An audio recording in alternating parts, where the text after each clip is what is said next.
I even got this one email right here, like hemp farm for sale. Like, you know, people are just getting out because they're confused, and it's hurting the economy.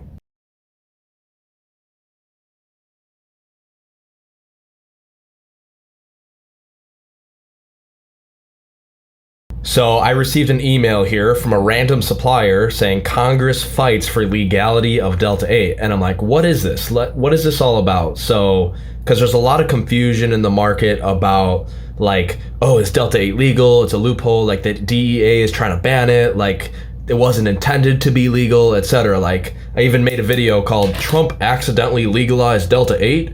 So after seeing this letter from Congress to the DEA, this explains a lot about what their intentions were with hemp-derived cannabinoids, especially ones that get you high. They weren't being dumb about it. They were actually maybe even being quite sneaky and trying to, who knows what they're doing. But let's take a look at this letter, and we're going to dissect it and get right into the meat of it and what they wanted for Delta 8 and hemp. Okay, so let's click on this here. Okay, so we have Honorable Attorney General of the United States, and then Honorable Thomas J. blah, blah, blah. Okay, Secretary, Department of Agriculture. Okay, the USDA.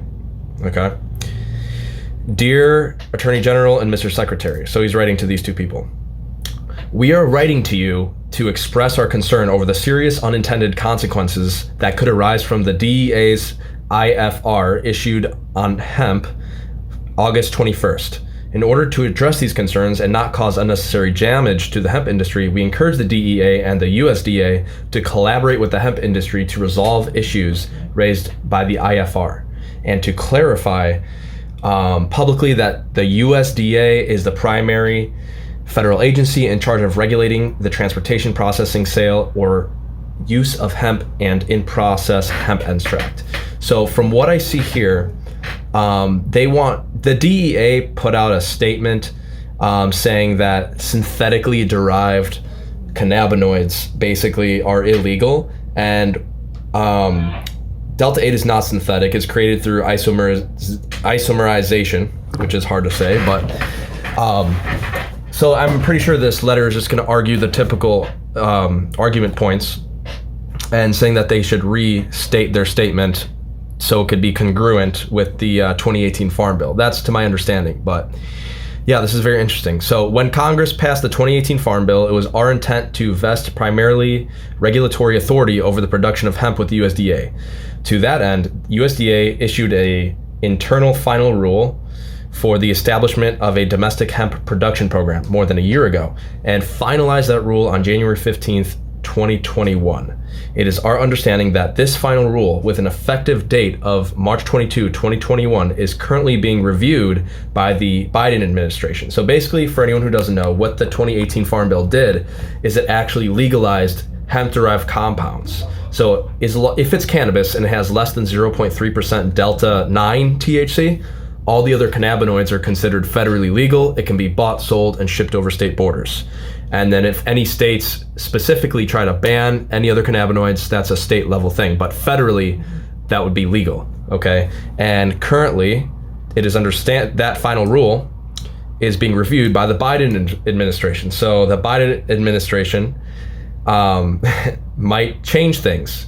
And that would be bad, because if we look here, if we go to this website here, the market cap of hemp was $5 billion in 2020. That's insane. That's a huge amount of money.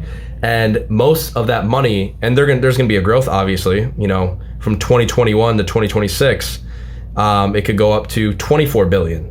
You know, that's a lot of money. And a lot of that market increase came from Delta 8, because basically what happened is there was so much CBD isolate on the market and the price was crashing. Like, these farmers of hemp, so many people growing hemp, there was an oversupply and people didn't know what to do with all this supply.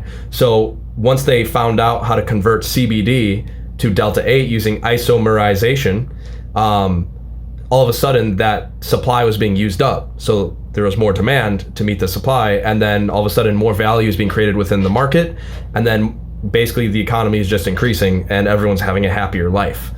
Okay, so that's really the benefit of these hemp-derived compounds, right? So if we go back here As leaders on agricultural policy in the U.S. House of Representatives, it is our underlying goal to ensure that the federal regulations concerning hemp are fair, easily understood, and consistent across agencies. Basically, what happened is when they legalized hemp, the responsibility and the oversight of these products would transfer from the DEA to the USDA.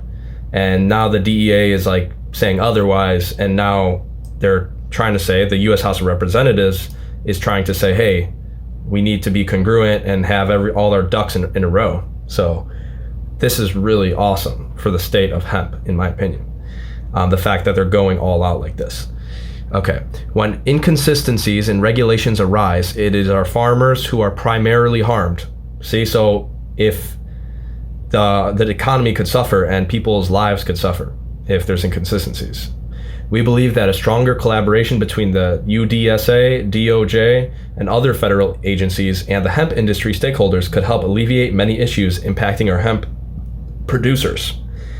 Congress did not intend the 2018 Farm Bill to criminalize any stage of the legal hemp processing, and we are concerned that the hemp grown in compliance with the USDA approved plan could receive undue scrutiny from the DEA as it is being processed into a legal consumer-facing product under the IFR.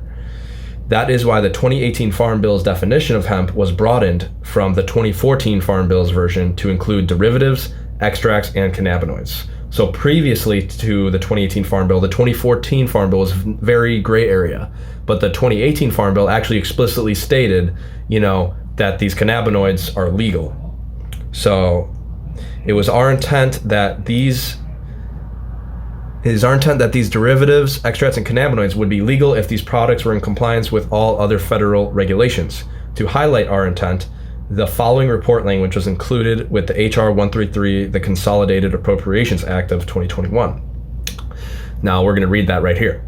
The USDA shall develop regulations within existing authority that protect the transportation, processing, sale, or use of hemp and in-process hemp extract that may be temporarily exceed the Delta-9 THC concentration of 0.3%, including in-process hemp extract that was produced from hemp that meets the definition of hemp under blah, blah, blah, cultivated in accordance with subtitle G, agriculture, So basically, one thing that the DEA put out in one of their statements is that in processing hemp couldn't exceed I think 0.3% Delta-9 THC, which makes it hard because when you extract an extract from CBD flower, the Delta-9 gets massively concentrated, which can be uncompliant. So they're saying that it should be okay if the Delta-9 temporarily exceeds the Delta-9 concentration as long as the end product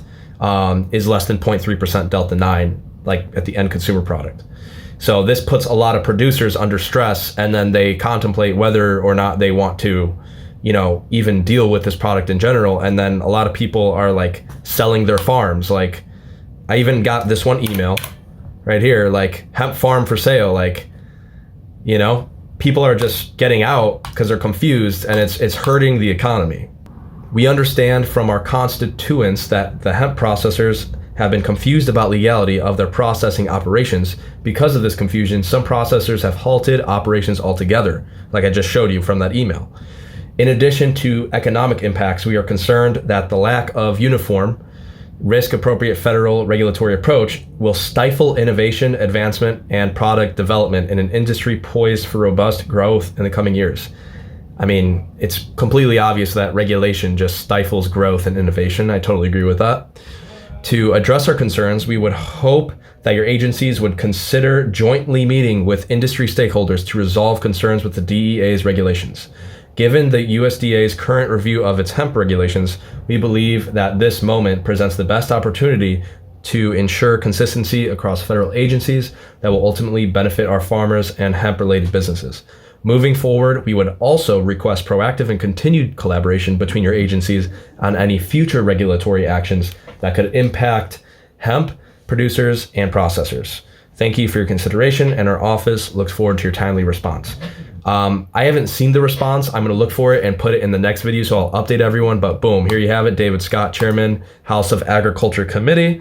and also signed by Chairman Sanford D. Bishop, House of Appropriations Subcommittee on Agriculture, Rural Development, Food and Drug Administration, and related agencies. So this guy's actually the chairman on these different agencies. That's very interesting. The FDA.